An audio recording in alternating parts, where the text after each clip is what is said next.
Muy buenas noches, y digo muy buenas noches porque por supuesto la literatura sucede de noche y en este caso por fin nos vamos a alargar a hablar de Howl de Allen Ginsberg, un poema que quise analizar y hablar hace un montón y siempre hubo algunos problemas, desperfectos técnicos y cosas, y hoy decidí que realmente, bueno, la verdad vamos a hablarlo grabado directamente y que salga cuando Dios quiera o quien sea que tenga que ver con todas estas cosas.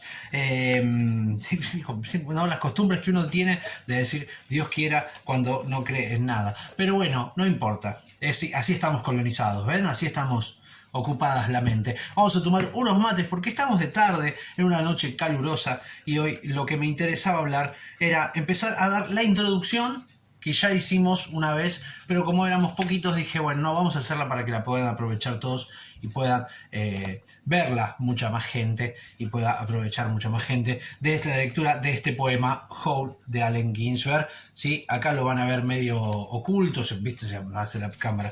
Pero bueno, a ver, ahí está, mirá, no lo tengo que acercar tanto a la pantalla porque me lo da vuelta. Estamos al revés porque, bueno, nuestra tecnología nos permite eso. Dejemos atrás todas las explicaciones, todas las justificaciones y vayamos directamente al gran poema de la generación Beat. La generación Beat, a ver, yo no sé cómo se relacionan ustedes con la generación Beat, qué les pasó con eso, pero está muy ligada a la música y al rock, porque sin ir muy lejos, a Bob Dylan, nuestro premio Nobel, el gran premio Nobel nuestro porque lo queremos, no porque sea de nuestro país, se lo consideró incluso el último beatnik. Beatnik es un término casi despectivo del que se hacen cargo porque la idea era que se parezca a Sputnik, ¿no? Por sus relaciones filocomunistas que tenían. Pero bueno, estamos hablando de un poema del año 55, ¿sí? Estamos hablando de 10 años, un poquito menos de años, ¿no? Casi 10 años, un poco menos. Son 8 años más o menos, 9, no, de 7 años, ponele, de la Segunda Guerra. Después de la Segunda Guerra, Estados Unidos se llenó de guita. Es así. No fueron los triunfadores, pero sí no tuvieron guerra en su territorio, por lo tanto no tenían que recuperar nada en el sentido de recuperar pérdidas económicas, territoriales, que sí tuvieron los otros países de Europa. Entonces Estados Unidos se veía en una gran ventaja en eso y se llenó de plata con eso. Vamos a hacer. Estados Unidos para los años 50 estaba en un momento altísimo, ¿sí? Altísimo de económico, ¿no? Así que bueno, ese es uno de los primeros elementos con los que podemos empezar a juzgar y a decir por qué surgió una generación Beat como esa en Estados Unidos y no en otro lugar. Otra de las razones es la música, ¿no? La generación Beat va a estar influenciada por la música y uno va a decir, bueno, pero ¿de qué hablamos del poema? Bueno, tiene todo que ver, porque el poema casi da comienzo y funda a la Beat Generation, ¿sí? Es así. Elementos que van a formar a Howl, vamos a organizarlos desde ese lado. Estados Unidos en un momento altísimo económico, ¿sí? Muy bien posicionado, con mucho ingreso de dinero. Entonces eso crea un estándar de vida básico y que está bien planteado, digamos, y está bien pensado para lograr una sociedad estándar, ¿sí? Lo que ellos ponen como un estándar de sociedad. ¿Eso qué hace? Crea una fuerza contraria, que es los aspectos de la vida que querían, la forma de vida a la que apuntaban estos beatniks. Ellos no representaban, no eran la gente que se sentía representada por la sociedad norteamericana y el American Dream. Ellos lo que querían era otra cosa. La generación Beat, en ese dinero, en ese lugar, podían desarrollarse con muy poco, ¿sí? Entonces podían comer por muy poca guita, trabajar en lugares muy pequeños, sin necesidad de ganar grandes cosas. Entonces con ese poco dinero que ganaban igual podían vivir. Y eso es importante para ser un buen poeta y para ser un buen escritor, dedicarte bastante a eso. Tenés que tener un poco ciertas necesidades básicas cubiertas. ¿Por qué? Porque si no, tenés que trabajar para comer en una sociedad capitalista, y más la norteamericana. Lo que necesitas siempre está por el dinero. Entonces ellos tenían tiempo y dinero, porque el dinero estaba en todos lados, podían tomar trabajos, como les dije, muy chiquitos y con eso sobrevivir. Y con eso ya podían considerarse que vivían para su escritura, y estaba bien, y era cierto. Eso por un lado. La situación económica de Estados Unidos permitió el auge de una generación que no se sentía representada con los valores norteamericanos. Después, otro de los aspectos que pudo dar inicio y origen a la Beat Generation y a Hole también, es la música. Estos niños, estos muchachos que en ese momento, eran muy jovencitos, llegaron a los años 40, finales de los años 40, siguiendo a los músicos del jazz. ¿Por qué voy a hablar de la música? Porque la música es fundamental para la creación tanto de la Beat Generation como para Hole. El ritmo del jazz, del bebop, es fundamental. Ellos no querían representar, como otros literatos, otros movimientos literarios, a alguna especie de héroes literarios. Ellos querían representar a los músicos. Ellos querían imitar el ritmo del bebop. El bebop es un tipo de música que obviamente es un estilo del jazz, como el swing que vino antes con Dizzy Gillespie, y que es también una forma de contestar, porque ellos con esa música contestaban a las grandes bandas de jazz, a las big bands, ¿no?, de jazz, que tenían ritmos más suaves, con muchos más músicos en escena, y que era dificilísimo ir de bar en bar con eso, porque eran muchos, digamos. No se podía hacer eso. Eso tenía que ser en grandes elites, ¿no? Entonces el jazz había llegado a las clases blancas, digamos, a los hombres blancos. Los negros, entonces, ¿qué hacían? Afroamericanos, discúlpenme si yo no los digo así, no es mi intención, pero en ese momento se los decían los negros, digo, es así, también. Lo que hacían era responder a esas big bands con música más original, propia, con muy pocos instrumentos. O sea, teníamos batería, teníamos contrabajo, guitarra, a lo sumo, saxo y trompeta. A veces ni siquiera guitarra, ¿sí? Estamos en ese punto. El bebop, a diferencia del jazz de las big bands, que eran grandes y operísticas y, digamos, orquestales en ese sentido, lo que buscaban es hacer una especie de estructura sobre la cual improvisar. Para improvisar sobre eso tenían, por ejemplo, una especie de tema, ¿no? El tema, que era, por ejemplo, que es lo que nosotros podemos conocer como estribillo o como riff, ¿no? Digamos, eso se va a ir repitiendo durante toda la pieza musical. Entre los intermedios, entre cada tema, hay una improvisación. Y esa improvisación va a buscar constantemente desafinar, llevar los límites, no desafinar como logro, sino llevar los límites de esa música al punto de casi romperse. ¿De acuerdo? Donde vos decís, acá está por desafinar, pará, ¿hasta dónde va a llegar haciendo este biribiri, ¿no? Con la música va a llegar hasta acá. Y no va a romper, pero va a estar muy a punto y va a volver esa música. Si quieren entender bien cómo suena el bebop, vayan a buscar y lean con mucha atención los términos en los que lo describe Cortázar en El Perseguidor, ¿sí? Cuando él explica sobre cómo toca la música Johnny Carter, su personaje, el perseguidor. Justamente Johnny Carter está representando, es una especie de ficcionalización de la vida de Charlie Parker, uno de los más importantes en el bebop. En el bebop teníamos 3 músicos importantes: Charlie Parker, Dizzy Gillespie, Thelonious Monk, ¿de acuerdo? Saxo, trompeta y piano, respectivamente. Estos muchachos, los de la Beat Generation, iban de bar en bar siguiendo a estos músicos. Había muchos más del bebop, digo, yo nombré los fundamentales, pero ellos los iban persiguiendo por todos lados, iban siguiéndolos de bar en bar, y eran sus héroes, ¿sí? Los veían. Era raro porque, se imaginan, los negros los miraban y decían, ¿y estos blanquitos quiénes son? ¿No? Y que vienen acá. Pero ellos eran así. Ellos iban y les gustaba y notaban en eso un cierto lugar de lo poético. ¿Te gusta lo que hacemos y querés ayudarnos? ¿Te gustaría elegir y llevarte libros geniales todos los meses? Suscríbete a nuestra biblioteca El Sonido y la Furia.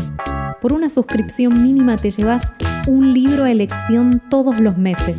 Y de paso, nos ayudás a continuar haciendo este podcast y todo el contenido que ofrecemos.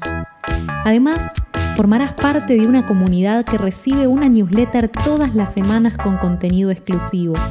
También hay descuentos en librerías y en talleres. Visita nuestro Instagram, @elsonidoylafuria.fm y busca el enlace en nuestra bio. Gracias por acompañarnos en esta aventura literaria. El Sonido y la Furia, el podcast de literatura.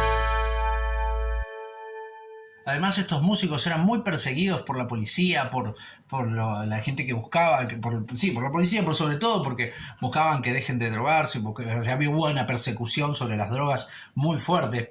La mayoría era de alguna manera adicto a la heroína, por sobre todo. Entonces eran personas genio, ¿no? Representaban al poeta que uno conoce como poeta, ¿no? Son como genios que a la vez se destruyen, ¿no? Que se destruían sus vidas en las drogas, en los vicios, en el alcohol, y eran marginables y marginados, ¿no? Bueno, ese es otro punto importante para hablar de Howl, de Allen Ginsberg. Estamos hablando del dinero de Estados Unidos, estamos hablando del bebop, ¿sí? Bien, otro punto importante para ya construir Howl, ¿sí? Tanto, un poquito, no tanto así la Beat Generation, pero sí Howl, es el judaísmo, ¿sí? Allen Ginsberg, como un buen chiste, decía que él era judío, homosexual y comunista, solo le faltaba ser negro, decía, ¿no? Para cumplir todo el aspecto, ¿no? de las discriminaciones. Bueno, el punto del judaísmo es muy fundamental para él porque su padre era un poeta muy importante, un rabino, poeta muy importante, y él tenía la sombra de su padre constantemente pesándole sobre el cuerpo y sobre su imaginación, porque él decía que si iba a escribir tenía miedo que lean las cosas de las que él quería hablar. Él quería hablar de cosas que a los judíos no les interesaba, a la comunidad judía religiosa no le interesaba, ¿sí? O les parecía despreciable, y él quería hablar de eso. Entonces, según se dice, según dijo el mismo Allen Ginsberg, él pudo escribir Howl en el momento en que se dio cuenta y dijo, y se propuso no publicarlo nunca. Dijo, voy a escribir un poema, pero no lo voy a publicar. Entonces me olvido, me saco de encima el peso de que lo vaya a leer mi viejo y lo escribo para mis amigos. Lo escribo para mí y para mis amigos. Es un buen ejercicio terapéutico porque entonces, si no, él no lo hubiera escrito. Y él no hubiera hablado con la libertad con la que él habló, con la que él poemió, vamos a decirlo así, con la que él compuso esta obra maestra, una obra maestra total. Bien, judaísmo, dinero, judaísmo y bebop. Otro punto importante para poder conocer el origen de Howl es a quiénes va a representar, ¿sí? A los derrapados, a los drogadictos, a los locos, por sobre todo a los locos, a los marginados de la sociedad. A ellos está dirigido y a ellos y de ellos habla y como ellos habla.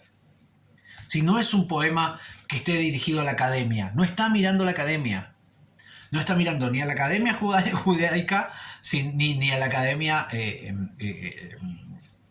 laica norteamericana, ni del mundo. Sin embargo, sí tributa, que después lo vamos a ver, pero sí tributa a poetas consagrados y queridos. Allen Ginsberg en general, sobre todo a dos, a Federico García Lorca y a Walt Whitman, ¿sí? Walt Whitman en su faceta de gay, sobre todo ahí, en su faceta de viejo loco homosexual. Ese es fundamental para Allen Ginsberg. Bueno, esos son puntos importantes para entender. ¿Y de quién habla? ¿No? Decíamos que hablaba de los marginales. De los marginales, de los que están por abajo de las cloacas, bajo los puentes, sobre los pajonales hay cadáveres, diría Perlonger. Otro poeta grande, mirá. Eso es fundamental porque a ellos va dirigido. Esa sería como la introducción a Howl de Allen Ginsberg, ¿sí? Muy bien, vamos a entrar directamente en Howl de Allen Ginsberg, ¿sí? ¿De acuerdo? Oh, mira cómo hacen las luces. Bueno, la cuestión es esta. Tengo yo acá la versión en inglés original, ¿no? Howl and Other Poems, ¿no? De Allen Ginsberg, por supuesto, con Introduced by William Carlos Williams. Y tengo esa versión en español, pero la tengo en edición de casa, ¿no? En edición totalmente casera, ¿sí? Bueno, esta edición, que es la que se puede conseguir fácilmente, porque es la más, digamos, la más popular en el sentido de que, bueno, ¿qué querés leer? Howl de Allen Ginsberg y conoces esta, ¿no? Esta versión. Esta es la traducción de Ya te digo, Araya era, no me acuerdo bien.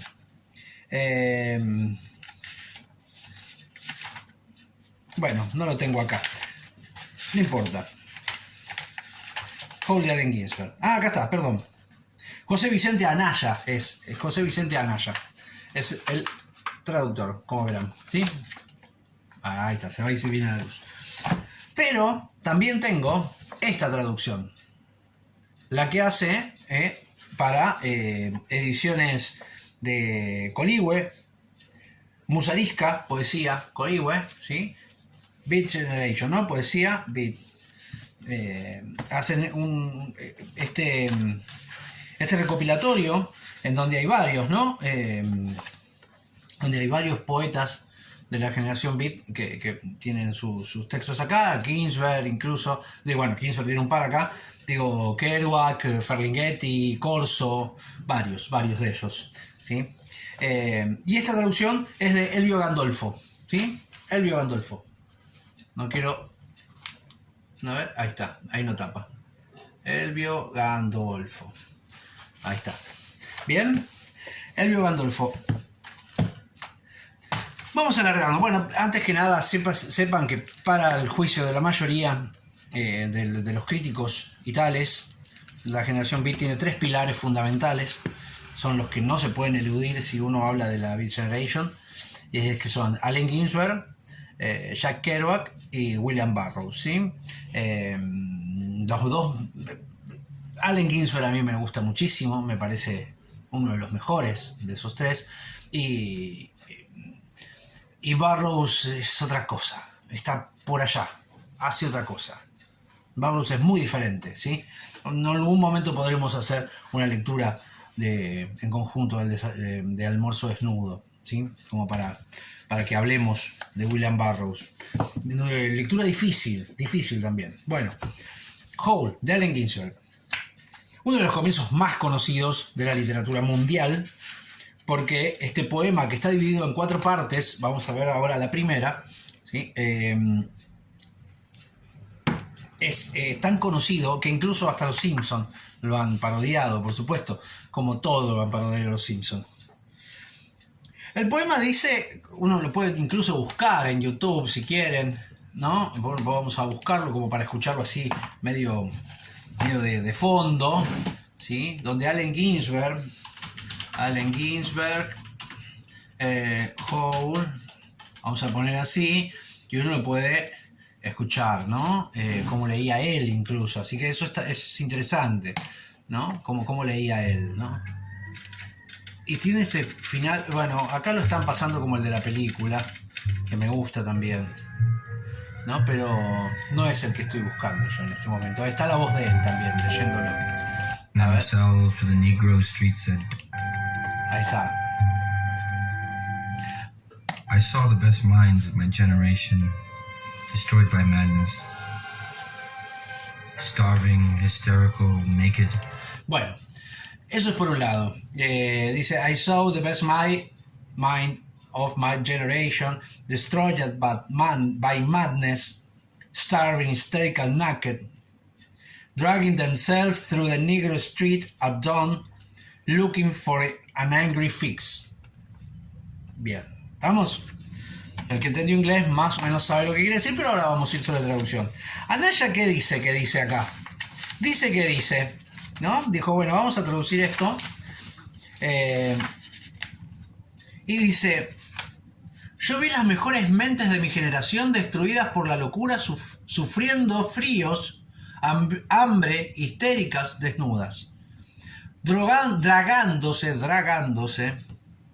en calles negras por la aurora buscando un furioso pinchazo. Lo leí mal. Es aún peor. Dice, yo vi las mejores mentes de mi generación destruidas por la locura, sufriendo fríos, hambre, histéricas, desnudas, dragándose en calles negras por la aurora buscando un furioso arreglo. Fix, uno diría fix es arreglo. Sí, bueno, puede ser. O sea, sí, ¿no? Bueno, ok. Si buscamos, ¿no? Esto, podríamos entender lo que va a hacer después Gandolfo. Y hace mucho mejor. ¿Por qué? Porque interpreta dos cosas. Vamos a ir con la primera parte. Esto no es de traducción, sino que es poética. Yo vi las mejores mentes de mi generación, estamos todos de acuerdo con eso, destruidas por locura. Destruidas por locura. Es destruidas por la locura. Fíjense lo que hace Gandolfo. Estoy un poco indignado con esto. Yo vi a las mejores mentes de mi generación destruidas por la locura, hambrientas, histéricas, desnudas. No hable del frío en ningún momento. Hambrientas, histéricas, desnudas, arrastrándose, no dragándose. Arrastrándose por las calles de los negros, no por calles oscuras. Arrastrándose por las calles de los negros, porque las calles de los negros son otras calles. Son las calles donde están los marginados, los pobres. Las calles de los negros. ¿Estamos? Por donde van la gente pobre, la gente marginada. Las calles que para los blanquitos son peligrosas. Esas son las calles en las que van. Las calles de los negros. Es como si dijera las calles de las villas. ¿Se entiende? Es muy diferente. Negro Street, dice. ¿No? Las calles de los negros. Arrastrándose por las calles de los negros al amanecer, no en la aurora. At dawn, hasta el amanecer, al amanecer. Aurora, bueno, qué sé yo. Es una palabra un poco, ¿no? Hasta el amanecer. ¿Por qué? Porque pasaste toda la noche. No en la aurora. En la aurora no es pasar toda la noche. La aurora es la aurora. Hay una diferencia ahí. No es lo mismo la aurora, que es la que podés levantarte y verla, pero al amanecer es porque ya pasó toda la noche. Implica la noche. Implica el fin de la noche, el amanecer. Bien. En busca de un pinchazo furioso, no de un furioso arreglo. ¿Sí? Fix también es pinchazo. Y lo que está buscando es un pinchazo de heroína, por supuesto, de las drogas. Eso es lo que está buscando. Que a la vez pinchazo significa arreglo. Y eso es un juego poético. De significado. Fix, que sea arreglo y que sea pinchazo, es maravilloso que use esa palabra. ¿No? Que Ginsberg use esa palabra es hermoso. Y está bien la decisión de Gandolfo, hablar del pinchazo. Porque más que el arreglo es un pinchazo. ¿No? No es un auto que va a buscar a alguien que lo arregle. Está buscando drogas. Y de eso va a hablar. Y es importante que las nombre. ¿Sí? ¿Qué nos pasa? ¿Qué vamos a encontrar? ¿Por qué vamos a encontrar estas figuras? Porque él va a hablar de figuras y de cosas y de imágenes que él va a considerar apropiadas para describir a esta generación. a esta generación y a esta gente, a estos marginados, ¿no? Que andan por los bares leyendo poemas, ¿no? Y que después salen borrachos y se encuentran en tal lado. Bueno, ese es el principio. La primera parte de Howl, y acá ya entramos en estructura, para dejar a un lado a Anaya y agarrar a Gandolfo, que nos va a guiar mejor. Tenemos 4 partes. En la primera parte la vamos a llamar del Who, ¿sí? Who, porque él en el poema dice Who, ¿no? Pero en la traducción, por supuesto, queda mejor el qué. La traducción es: que pobres y andrajosos y de mirada hueca y volados se sentaban fumando en la oscuridad sobrenatural de departamentos con agua fría, flotando sobre la cima de las ciudades, contemplando el jazz, ¿no? Y en la versión en inglés, obviamente, who poverty, ¿no? Who poverty and tarted and whole eyes and high touch of smoking in the supernatural darkness of cold water flat floating across the top of cities contemplating jazz. ¿Ok? Perdonen mi inglés, que a veces no es tan bueno. Pero nos damos cuenta ahí, ¿no? Es como ellos dicen el quiénes hicieron tal cosa, pero en una traducción queda feo porque en el español no usamos el quiénes, sino si va acompañado siempre de verbos. Porque en los verbos contiene el ellos, ¿no? Contiene ellos. Entonces decimos qué hicieron. A ver si me explico. Vamos a leer toda esa primera parte y vamos a entender un poco, vamos a dar una vuelta ahí, vamos a buscar ahí por dónde podemos apuntar. Tengan en cuenta que la puntuación es muy, muy importante porque, como les había dicho antes, están esperando y está tratando Allen Ginsberg de imitar al jazz, al bebop, ¿sí? E imitando al bebop, lo que va a hacer es hacer estrofas larguísimas, versos larguísimos, y esos versos después se van a cortar abruptamente y van a marcar ritmos, ¿sí? ¿Estamos? Bien. Vamos a ir con todo ese comienzo. Yo vi a las mejores mentes de mi generación destruidas por la locura, hambrientas, histéricas, desnudas, arrastrándose por las calles de los negros al amanecer en busca de un pinchazo furioso. Hipsters con cabeza de ángel ardiendo por la antigua conexión celestial con el dínamo estrellado en la maquinaria de la noche. Que pobres y andrajosos y de mirada hueca y volados se sentaban fumando en la oscuridad sobrenatural de departamentos con agua fría flotando sobre las cimas de las ciudades contemplando el jazz. Que desnudaban sus cerebros al cielo bajo el él y veían ángeles mahometanos tambaleantes en los techos de los conventillos iluminados. Que pasaban por las universidades con ojos radiantes y calmos alucinando Arkansas y tragedias con Luz Blake entre los eruditos de la guerra. Que eran expulsados de las academias por dementes por publicar odas obscenas sobre las ventanas de la calavera. Que se encogían acobardados en cuartos sin afeitar, en ropa interior, quemando su dinero en cestos de basura y escuchando el terror a través de las paredes. Que eran aferrados por sus barbas públicas al regresar por Laredo con un cinturón de marihuana a Nueva York. Que comían fuego en hoteles pintados o bebían aguarrás en Paradise Alley, muerte o purgatoriaban sus torsos noche tras noche, con sueños, con drogas, con pesadillas de vigilia, alcohol y pijas y pelotas sin fin. Implacables calles ciegas de estremecidas nubes y rayos de la mente saltando hacia los polos de Canadá y Patterson, iluminando todo el mundo inmóvil del tiempo intermedio. Bueno, nada. Qué gente, ¿no? ¿De quiénes está hablando? ¿Cómo va mezclando esas imágenes? Y él va haciendo de esto...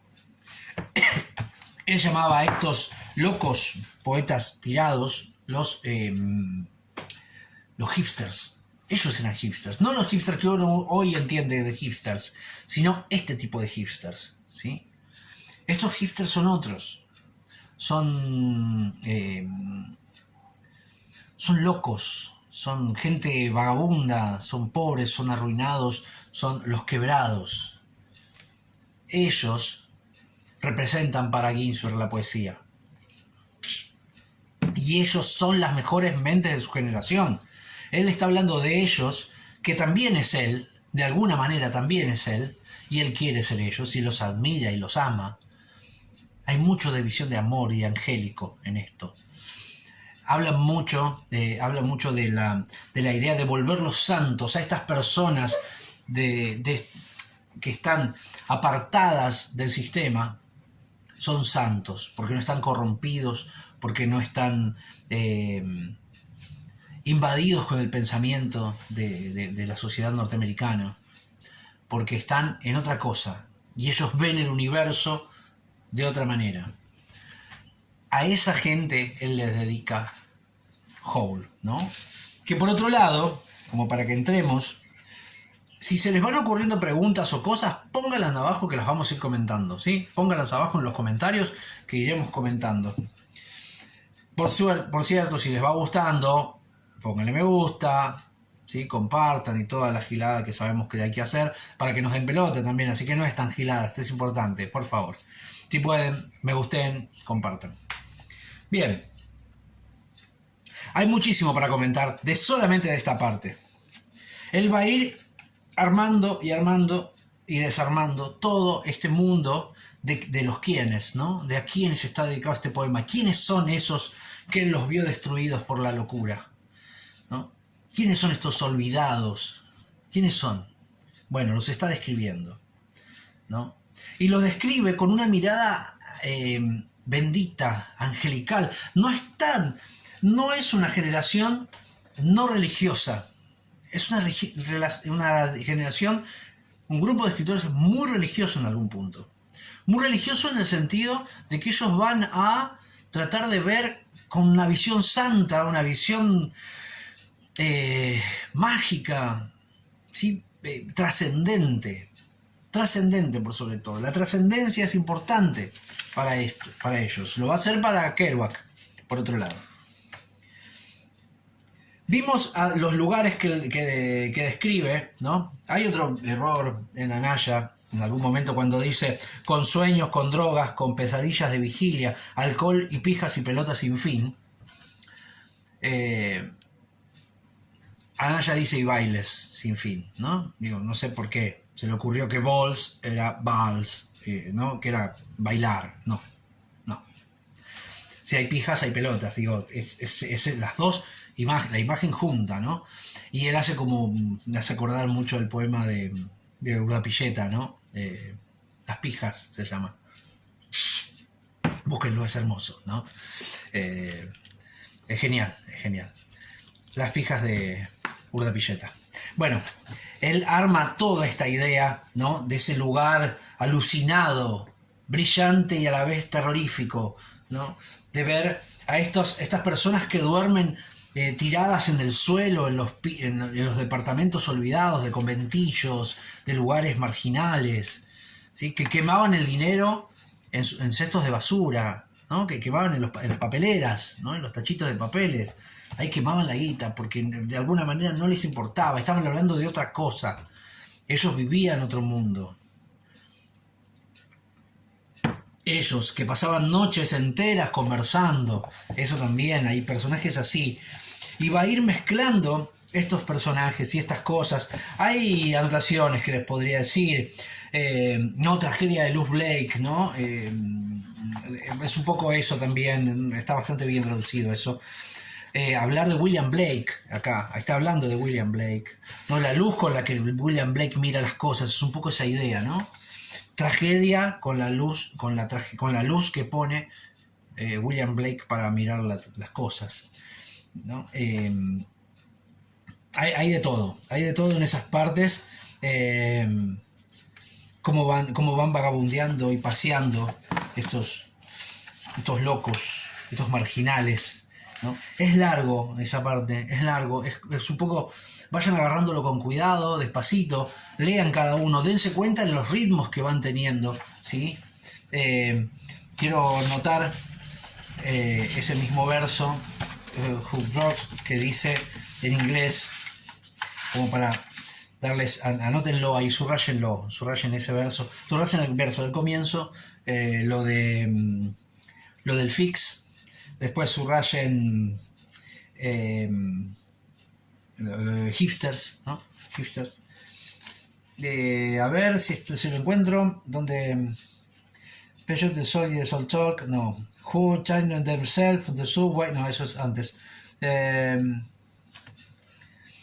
A ver, si Blake Light, dicen. Blake Light Tragedy. ¿No? Luz Blake también, Arkansas, ¿no? Y bueno, que alucinaban Arkansas. Bueno, esas cosas me parecen interesantes para subrayar, que puedan leerlo pensando en eso, ¿no? En Pike Hotel, acá está.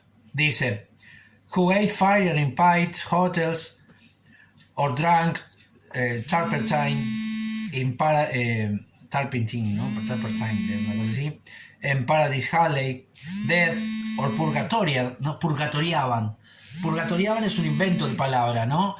Mira que están llamando y no los quiero atender. Voy a hacer ahí está. Es un invento de palabra, purgatoriar.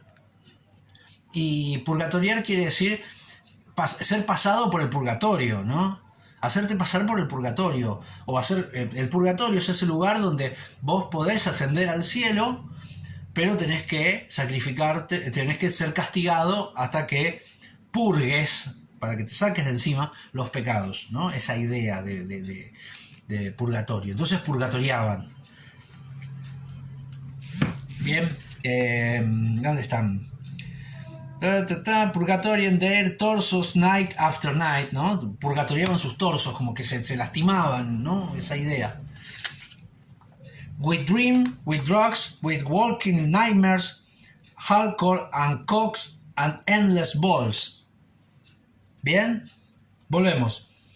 ¿Con qué purgatoriaban sus torsos noche tras noche? With dreams, with drugs, with working nightmares, alcohol and cokes and endless balls. Es hermoso, ¿no? Ven el ritmo, ¿no? Ven el ritmo. Léanlo en inglés también. Escúchenlo como lo leen en inglés, otros que lo lean mejor que yo, ¿no? Purgatoriaban sus cuerpos noche tras noche, con sueños, con drogas, con pesadillas despiertas, con pesadillas, ¿no? Con pesadillas en la vigilia, ¿no? Con alcohol, con pijas y pelotas sin fin. ¿Sí? Esa idea. Con todo se lastimaban, ¿no? Con todos esos. Esa gente es a quien está dedicado este poema. Voy a ir sobre la última parte para ya cerrar esta primera parte. Sigan leyéndolo, lean la primera parte, vuelvan a hacer preguntas abajo. Vamos a ir contestando todo lo que ustedes quieran saber sobre el poema. Léanlo con cuidado, con detenimiento, porque es hermoso, ¿sí? Vayan agarrando frasecitas. Les recomiendo enormemente la edición, la traducción de Gandolfo. Hay otras en internet bastante interesantes también. Pero no quiero irme sin leer esta parte. Hay un momento, no tenemos que olvidarnos, que este poema está dedicado a Carl Solomon. Carl Solomon es un muchacho que Allen Ginsberg conoció en un loquero, ¿sí? En Rockland. Ya vamos a hablar de eso también. Allen Ginsberg, para zafar de algunas cosas, se hizo pasar por loco y fue a un manicomio. A lo Charly García. Todos saben, ¿no? Cuando se quiso zafar de la colimba, Charly se hizo pasar por loco. Bueno. Allen Ginsberg, para evitar caer en cana, porque hizo cagada con un auto, no sé qué pasó, estaba fumado, borracho, no sé qué, chocó y lo querían meter en cana. Y nada, y él se hace, digamos, busca pasar por deficiente mental o por alterado mentalmente. Para no ir preso. Ahí conoce a Carl Solomon. Resulta que Allen Ginsberg ya tiene un pasado con los manicomios, y son importantísimos los manicomios. Importantísimos.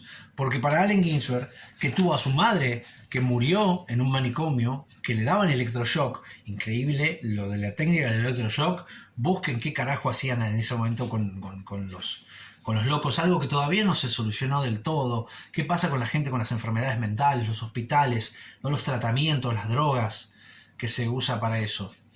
¿Qué pasa con esas enfermedades mentales? Con el tratamiento, con esa gente, ¿qué hacemos con esa gente? Bueno, Allen Ginsberg habla de eso y él se mete en eso. Y en uno de sus versos, uno de los más importantes, que hace como una especie de viraje acá, dice lo siguiente: ah, Carl, mientras no estés a salvo, yo no estoy a salvo. Y ahora estás realmente en la sopa animal total del tiempo. Yo diría, para reforzar el tú y el yo, diría: oh, Carl, ¿no? Mientras vos no estés a salvo, yo no estaré a salvo.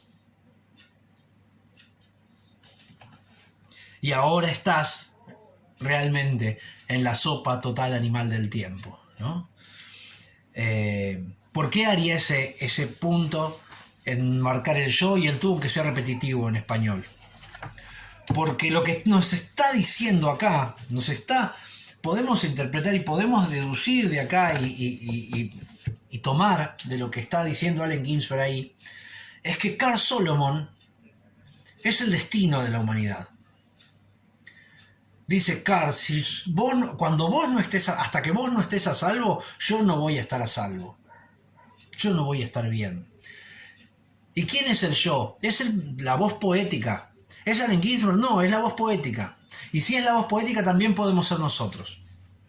Porque es el observador, ¿sí?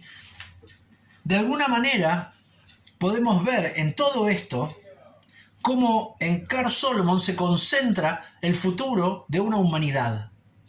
Porque la humanidad ataca a sus marginados como lo atacaron a Carl Solomon. Después va a hablar muy específicamente de él. Muy específicamente de él y de la locura y de los manicomios. Pero este pasaje da el punto nodal, me parece, bisagra, para hablar de que a ese loco que yo le estoy hablando, que le estoy dedicando el poema, dice la voz poética, Carl Solomon, el día que él esté a salvo, recién yo voy a estar a salvo, y hasta que él no lo esté, yo tampoco lo voy a estar. Porque cuando salvemos a ese loco, vamos a salvarnos como humanidad.